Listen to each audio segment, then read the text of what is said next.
How long did it take you to grow that mustache? Couple of days. Hey guys, so this is going to be a little different from my usual style. This is not scripted, but today I want to talk about the latest slate. So if you guys don't know, I am a part of the OU Council, so me and many other talented players have made their votes on who should rise and who should drop. So today we're going to be talking about them. I'll go over the rises first. So Ting-Lu. The reason why it's so good right now, the reason why I considered it one of the best Pokemon in the tier, is simply put, it is one of the most consistent at making progress with spikes and ruination, as well as preventing progress with its gargantuan bulk and access to Whirlwind. We've seen how there's been a lot of builds that have just gravitated towards using Ting-Lu for everything because it checks like 50% of the tier and it can be easily circumvented with other defensive mons like Petrorunt, for example, as well as just anything that covers its bad matchups, which is very easy to do. It has been a staple on a lot of balanced teams, but also bulky offense and hyper offense teams. I feel like you could put Ting-Lu on a team and you won't be losing much. Next is Dragonite and Gholdengo rising to S-. Now I actually voted Dragonite to S rank because it just has so much set variety and it's such an important glue Pokemon in the metagame. Because of how many sets it has, you could just build your team around covering the things that this Dragonite set loses to. Like, let's say if you run Dragon Dance, Terra Blast, Fairy, and Earthquake with Encore, then you could cover the Moltres matchup with stuff like Stone Edge Zamazenta, or knock off Tusk with Rocks, that sort of thing. So it's led to a lot of builds recently where they try to lean towards the Dragonite endgame because it's one of the because I'd argue it's even more volatile than Kingambit, because with Kingambit, you always know that it's going to be Swords Dance, Kowtow, and Sucker Punch, and some other fourth option. But with Dragonite could have so many different sets. Dragonite is also a very important glue Pokemon. One of its most notable traits is checking Ogerpon Wellspring, but it also can revenge kill several offensive staples. And there's so many other sets that'll be explored, like Lumberry and Rocky Helmet with adequate hazard support. It has so many sets. I feel like it's just gonna keep coming and coming. Is it broken? I don't know. It probably is, probably isn't, but we'll have to see with World Cup. And then Gholdengo. I did not vote Gholdengo to rise to S-, but I understand why everyone else did. So, to keep it short, Roaring Moon's ban was really beneficial for Gholdengo because now it doesn't have to run Dazzling Gleam to not be deadweight versus Roaring Moon. This has allowed Gholdengo to branch out into other options like Make It Rain or Thunderwave. My favorite set right now is Choice Scarf because it provides solid speed control as well as some nice anti-stall tech with Trick. But yeah, Gholdengo is truly an amazing Pokemon, and its impact in the meta cannot be overstated. It's not S- in my opinion, just because Ting-Lu is so popular right now, as well as some other stuff, but it definitely deserves to be recognized as at least top 5 or top 10. So now we move on to, there are a lot of Pokemon that rose to A. Clefable, Corviknight, Iron Treads, Tinkaton, Weavile, and Galarian Weezing. So Clefable I didn't vote to A tier, but Balance is the most popular style right now, and Clefable is a fantastic utility poke. It's good at setting rocks and keeping them up because it beats the main spinner in the tier, Great Tusk. It also provides teams with really solid progress making with Knockoff or Thunder Wave. Calm Mind is really scary if you don't have a Slowking or some other mon like Gholdengo. But yeah, like Clefable is quite a good mon right now. And Corviknight is a bit easier to explain. Ironically, the Roaring Moon ban actually made Corviknight better because now Corviknight is less likely to get its Rocky Helmet knocked, and it has more health to deal with other like HO bullshit like King Gambit and some Zamazentas and Great Tusks. And that's part of why Corviknight rose, because it checks a ton of things and provides hazard removal in conjunction with other hazard removal options like Great Tusks, Cinderace, or Iron Treads. It does lose to Gholdengo really hard, but a lot of teams appreciate luring Gholdengo, making it eat Hazard Chip, and Corviknight U-turning into something like Samurott or Ting-Lu is huge. Iron Treads. Treads has really diversified past the standard HO lead.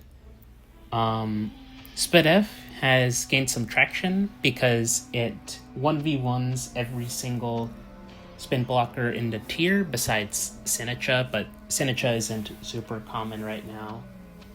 And it provides a ton of utility with Stealth Rock and Knockoff and even Volt Switch if you could fit it. There's also been Air Balloon sets lately. Treads in general has been a mon that some teams have picked over Tusk for builds that need hazards off. And because of Tread's consistency at spinning, it has enabled a lot of balanced builds that use stuff like Tornadus, Therian, and Kyurem, stuff that doesn't like to take rocks. But yeah, we'll be seeing how far the Treads meta develops in the coming months. Tinkaton, another Pokemon I didn't vote into A rank, but it is great on bulky offense builds, especially those with Ting-Lu.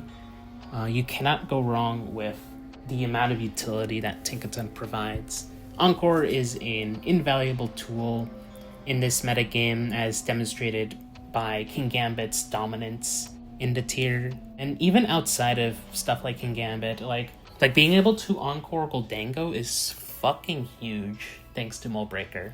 And it also does well into like Specs Kyurem teams, because oftentimes like a lot of teams' special walls is Ting-Lu, and that does not want to take an Ice Beam or even a Blizzard. But Tinkaton can come in a couple times and get up rocks or click Knockoff, do whatever basically. But yeah, I don't agree with this rise, but I do respect Tinkaton. And then Weavile. Weavile actually benefits from Roaring Moon being gone because OU now only has 2 fast knockoff dark types, and one of them is Darkrai. And the thing about Weavile is that Weavile provides so much for boot spam. Like priority is like speed control is hard to come by for boot spam, and Weavile provides both offensive pressure as well as defense versus a ton of like hyper offense builds with its priority arch. I can't say Ice Shard properly. With its priority Ice Shard and fast speed tier. I also enjoy choice band sets on dedicated balance teams that can support it with like Treads and Galarian Weezing. And I'll get to Galarian Weezing in a second. So yeah, Weavile is just great at making progress. And just, it does struggle into certain builds. Like, it doesn't do much to Mola without a ton of spike support.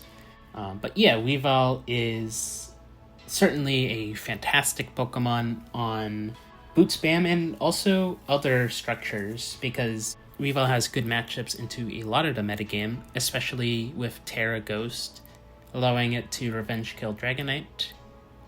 Well, some Dragonites, because like Terra Fairy will blow the shit up.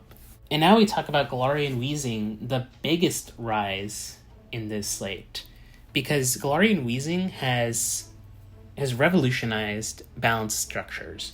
Just off the fact that it can defog versus Gholdengo teams is huge. Now Stall and Balance no longer has to run like boot spam. Now they can run Galarian Weezing with or without any other removal. And they don't have to use Tusk anymore. Like they can use Galarian Weezing or Iron Treads. And Galarian Weezing isn't just a defog bot either. It spreads status, it is a nice fairy resist, and it also checks Zamazenta. And Neutralizing Gas is just a fantastic ability outside of not being affected by Good as Gold. Being able to disable Magic Guard and Purifying Soul and Regenerator and Poison Heal is huge, is amazing. Like I say huge a lot. But yeah, Galarian Weezing is truly a stellar Pokemon right now. It took Roaring Moon's presence to incentivize people to use it. I've been using it since forever, and it has not disappointed. It's definitely projected to rise to OU in the next tier shift, so I'm excited for that. Next, we have Enamorus. I don't agree with it rising to A-. I think that Slowking Galar's usage being higher due to the Roaring Moon ban really hurts Enamorus's presence. It also has a lot of flaws, like its Stealth Rock weakness, and it's very frail. It doesn't have a lot of defensive utility, despite it having a fantastic typing in Fairy and Flying. But it's really good versus offense, especially it's good into Zama. It can do a shit ton to Ting-Lu and can switch in to Earthquake all day. It's also good into teams whose Fairy resists are shit like Gholdengo, Pecharunt, and Galarian Weezing, who take a shit ton from Earth Power. And Terra Blast can sometimes be kind of scary. So I think it's a good mon, just not A- material in my opinion. So we have a couple B+ rises: Meowscarada, Ninetales, Skarmory, and my goat, Volcanion. Meowscarada I've used recently, and honestly, it's kind of good. My cargo will be happy about this.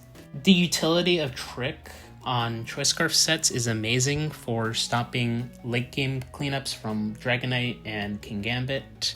It's a fantastic pivot and lead because Meowscarada beats most of the common leads in the tier. Like it beats Dragapult, it beats Landorus, it beats Ogerpon Wellspring, which is a pretty common lead.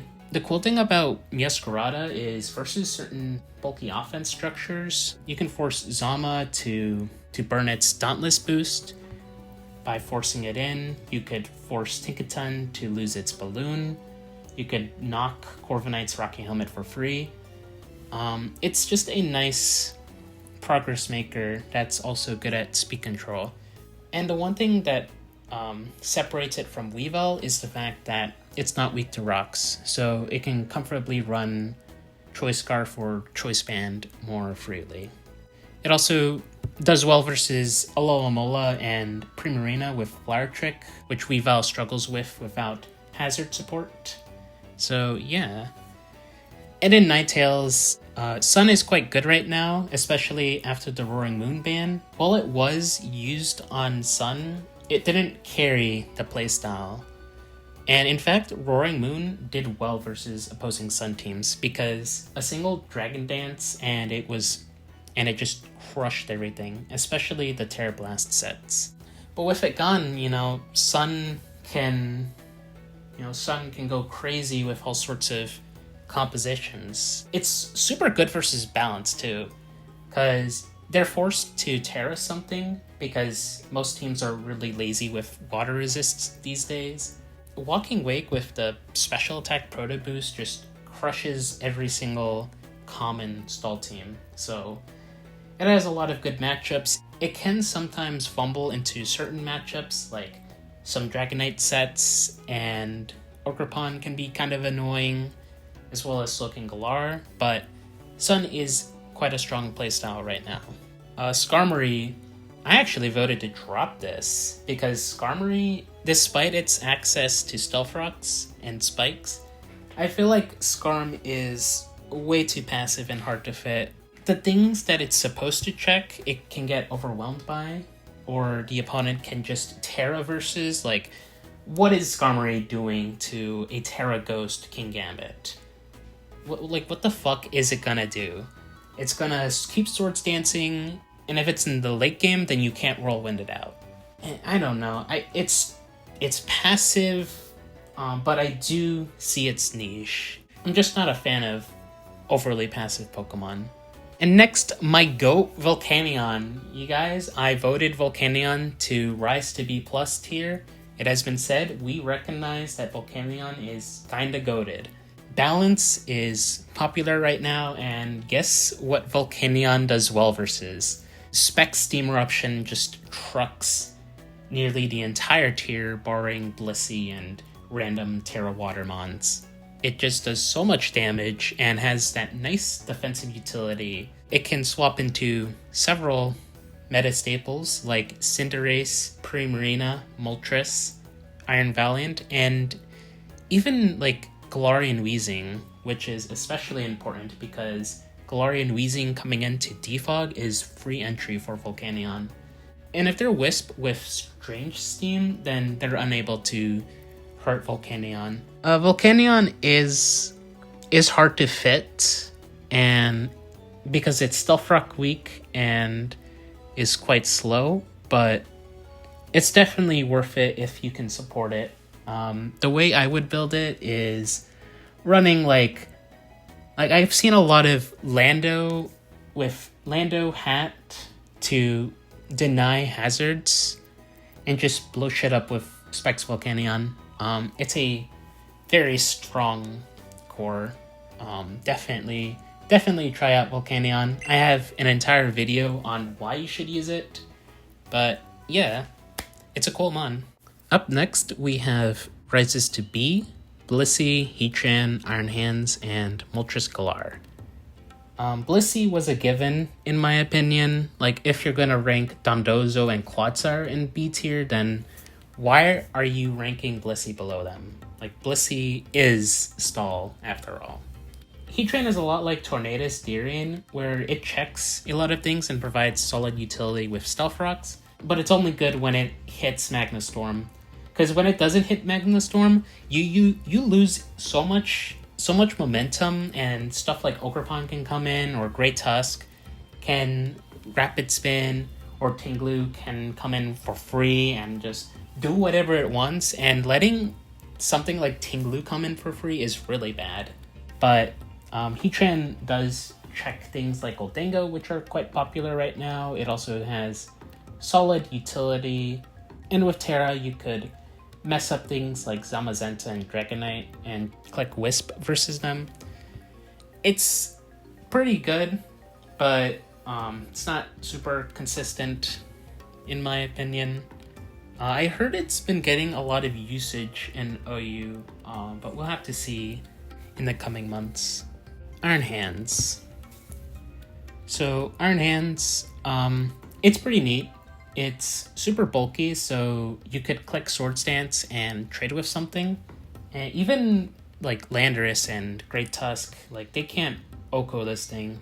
And Iron Hands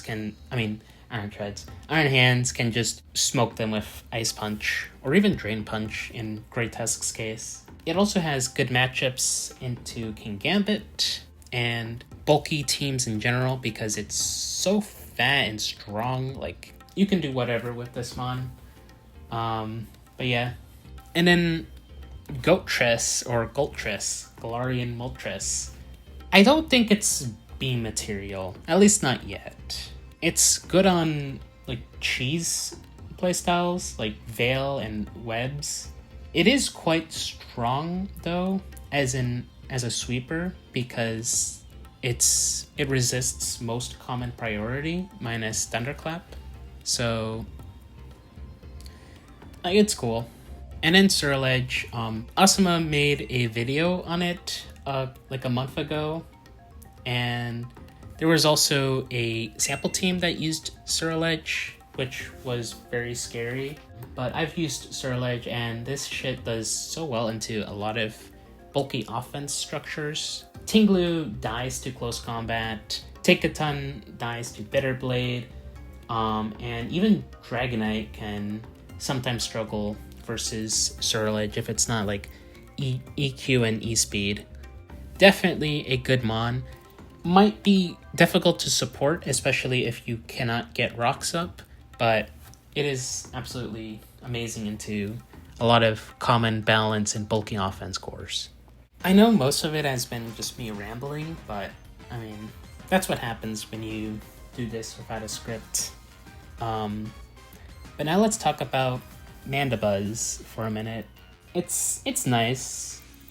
It deals with some common Pokemon with like Iron Defense and Foul Play, which can deal with Kingambit after it's terrestrialized, and also deal with Ogerpon Wellspring. Well, kinda, because Ogerpon is a stupid mon. It also has knockoff, but it loses hard to every single knock absorber in the tier, which is kinda sad. It also does well into Dragonite and Hisui and Arcanine. I've actually used Hisui and Arcanine and wanted it to rise. The thing that Hisui and Arcanine does is that it's a fire immune mon on offensive teams that can threaten Zapdos, Moltres, and Corviknight, which not a ton of Pokemon can do because offensive rock types are pretty garbage in this metagame.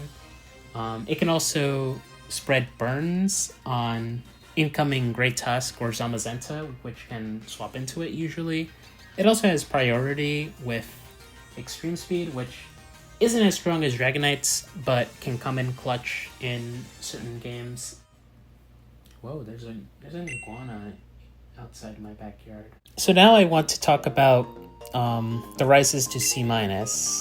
C- was recently added in this slate, and I want to talk about a couple of the new recruits. Armarouge, I don't care about Armarouge.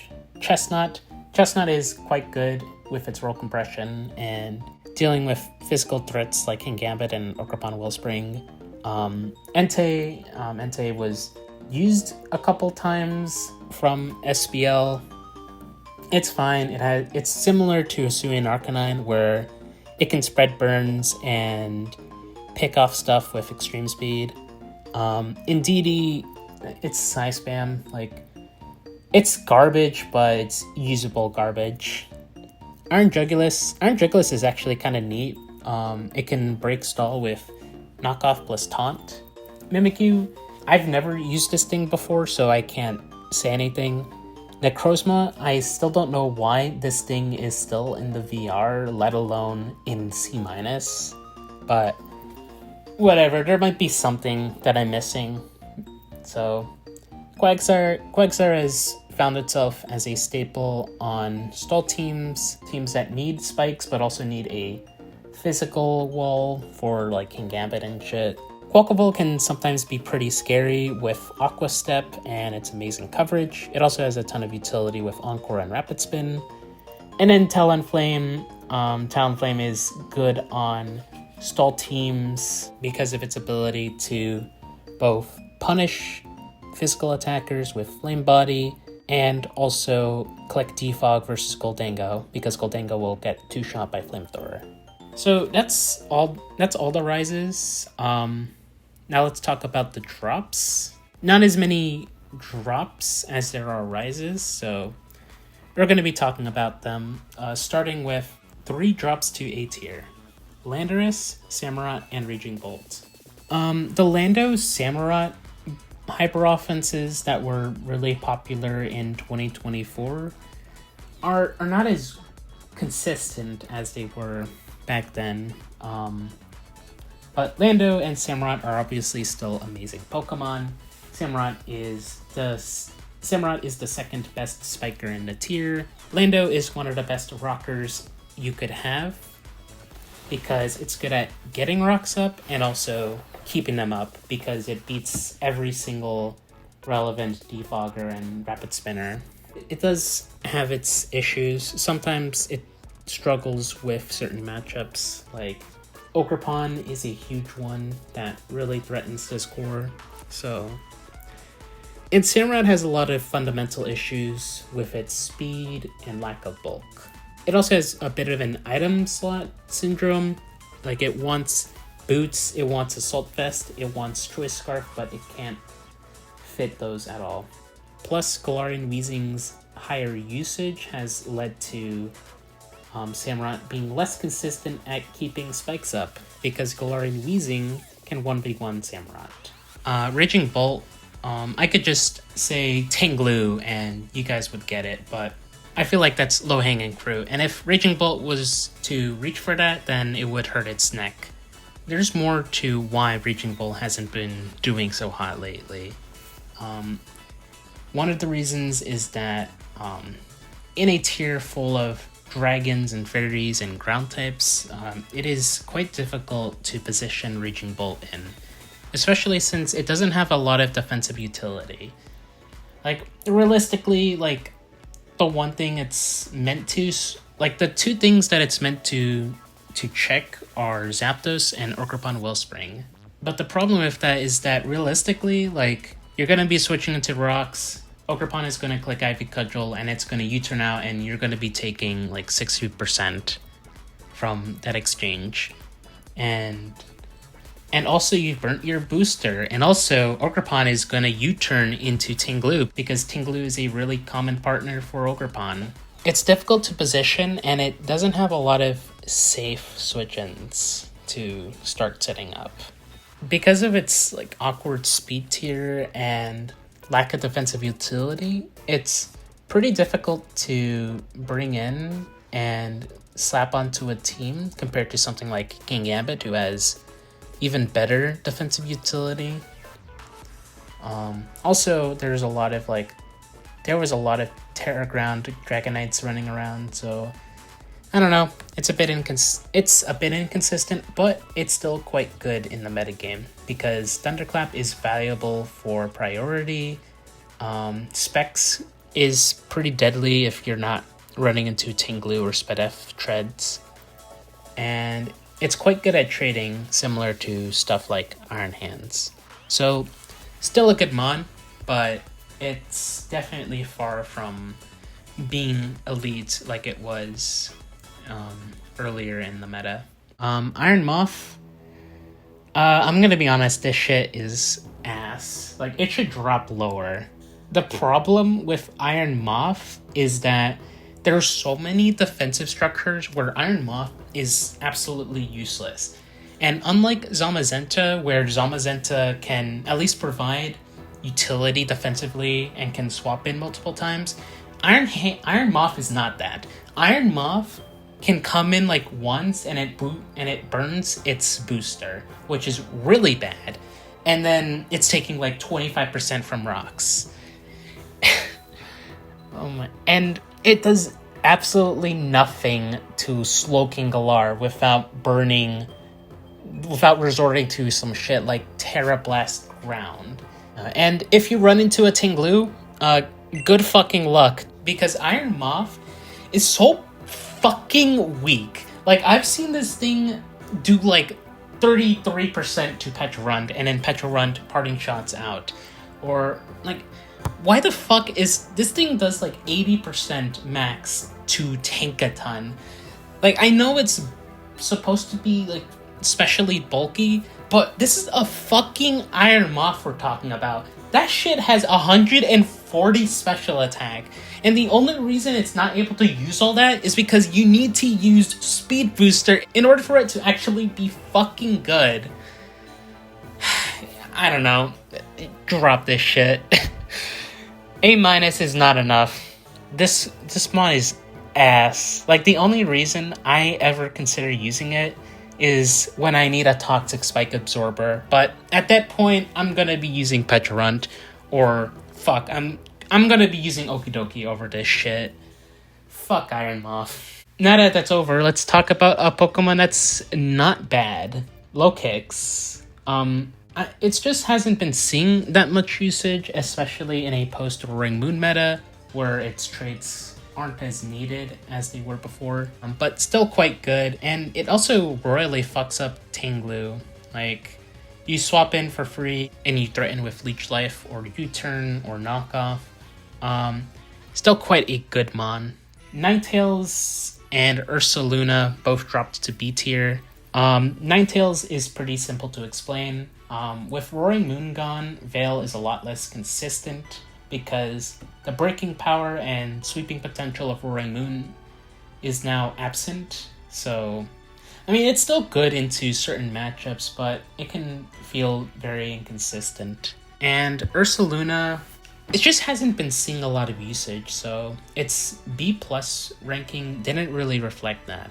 Plus, it's really hard to fit because there's so many other ground types in the tier, and while Ursaluna performs differently from those other ground types, it's kind of hard to fit this when you're running like 2 ground types and then suddenly you bump into a Specs Kyurem and you have no switch in because you spent all this time supporting this one Ursaluna. So, but who knows? With balance being as popular as it is, you know, Ursaluna might make a comeback, but we'll have to see. Next is Hawlucha, Serperior, and Torkoal. Hawlucha is easy to explain. With Rillaboom usage dropping, like, of course Hawlucha is gonna struggle from this. And plus, Hawlucha has a terrible matchup into a lot of stuff, like Gholdengo and Zapdos and Moltres and Pecharunt. But it is good versus like Zamazenta Hyper Offense, but that's kind of it. Serperior is fine. Like, it does well into certain Ogerpons. It has Knockoff, which can force progress, but it's kind of hard to fit and has a lot of competition with other Pokemon of its similar niche. And if you run Terra Blast, like, this shit is not sweeping. Like, it has 113 speed. It's not outspeeding much. Like, that's not sweeper material. You know what I mean? If you use Serperior, don't bother with the Terra Blast shit. Just run, like, Leaf Storm, Glare, Knockoff, and Synthesis. You're gonna get a whole lot more value off of that than trying to be the next Iron Moth. And nobody wants to be an Iron Moth. That shit is garbage. Next is Torkoal. Torkoal also dropped because, simply put, Ninetales' ability to use Encore and Healing Wish is way more valuable than Torkoal clicking rocks and Rapid Spin. It's good, it's fine, depending on what your Sun team needs, but for the most part, you're going to be using Ninetales. Next is Barraskewda, Excadrill, and Iron Boulder. Not sure why Pelipper didn't drop, because Barraskewda and Pelipper are inseparable. Rain hasn't been seeing a lot of usage. Ogerpon is all over the place. Basically, like, Rain hasn't been seeing a lot of usage, and it can feel inconsistent into a lot of matchups, but there are matchups that it's good against, especially for frailer teams, like those Cinder Lando offenses that are still pretty popular, but it's meh. Excadrill, holy shit, if Iron Moth is trash, then Excadrill is a whole ass landfill. This Pokemon's only good matchup is versus, like, generic Iron Valiant, Iron Moth offenses, and those aren't the most popular playstyles right now. The problem with Excadrill is, on paper, it should do a lot, but in practice, its offensive typing is terrible, and it doesn't have the coverage to make it a reliable sweeper. You have to deal with Corviknight, you have to deal with Moltres and Zapdos and Zamazenta, and even, like, Great Tusk can take a hit.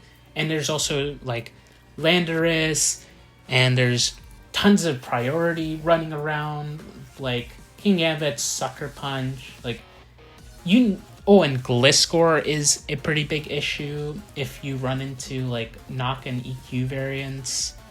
Excadrill kind of sucks. Like, especially with Corviknight having higher usage. Outside, and it's the only thing it really checks is Raging Bolt. And even Raging Bolt, like, it takes so much from Dragon Pulse. Honestly, like, I would rather use Iron Treads on Sand before I use Excadrill, because Treads can at least make progress with Knockoff and Volt Switch.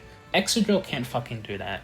Maybe in Generation 10, Excadrill gets those moves, and I'll consider it OU, but as of right now, Excadrill is hot garbage. Iron Boulder, also quite garbage. It's a huge Terra Hog.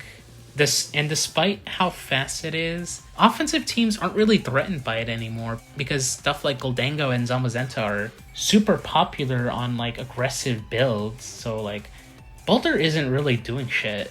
Reuniclus peaked around 2024, but hasn't been seeing a lot of usage since. It has a lot of competition with Clefable and Hatterene in its role, so it's kind of hard to justify over those two. Next is Grimmsnarl and Overqwil, who dropped from C to C-. I don't really care about these mons. Like, Overqwil obviously doesn't like that Rain is less good right now. And Grimmsnarl, it's a generic screen setter, and screens isn't good right now, so both of those dropped. Maushold is not doing shit in a meta with like 3 ghost types, a ton of Rocky Helmet users, and like 5 priority mons. Like, it's not doing much. And then Breloom, I'm just gonna rephrase what Skyman said about it. No, seriously, how in the world was this Pokemon not already UR?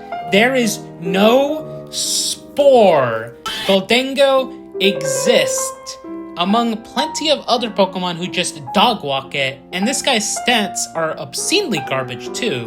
This isn't really shocking that it's UR, but I am very confused how this was ranked in the first place. But it's a UR shift, so I think I'm obligated to talk about it. I am done talking about it. And lastly, I want to talk about the 3 new additions to the VR, Ditto, Magnezone, and Whimsicott. I don't have a whole lot to say about them, but Ditto has seen a little bit of use on stall teams because of its ability to reverse sweep certain Pokemon, and it's also good at PP stalling opposing stall teams because of Imposter basically acting as an infinite PP storage, so yeah. And Magnezone, because Corv is an actual Pokemon now, some people are using Magnezone to trap it and kill it, but I don't know. And in Whimsicott, there was like one popular Sun team that has been going around with Whimsicott and Comfey, and you know, like, Whimsicott is one of the fastest mons in the tier with Chlorophyll, so you can get a growth boost, and with Life Orb you do a surprising amount of damage with Moonblast and Shadow Ball. Yeah, not a lot to say. These are D-rank Pokemon after all. But anyways, I hope you enjoyed this video. If you want me to do more unscripted stuff like this, let me know. But what do you think? Are you happy with the changes to the VR? Or do you think we've been too harsh on your boy Breloom? Thank you for watching, and remember, always, always, always pee on my videos. Almost done there? Yep, just wrapping it up.